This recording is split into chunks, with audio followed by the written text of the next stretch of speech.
樂施中文26周基礎練習第4版6年級上學期朗讀示範光碟，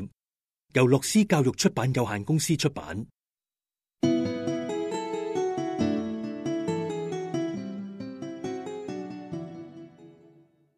樂施中文26周基礎練習第4版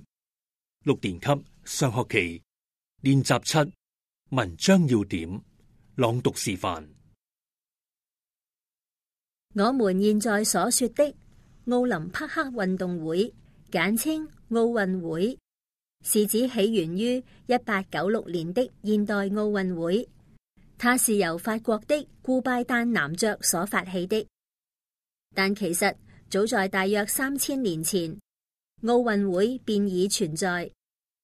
為了和現代奧運會區別，人們把3000年前發源於希臘的奧運會稱為古代奧運會。古代奧運會的傳說有很多，其中一個是來自希臘神話，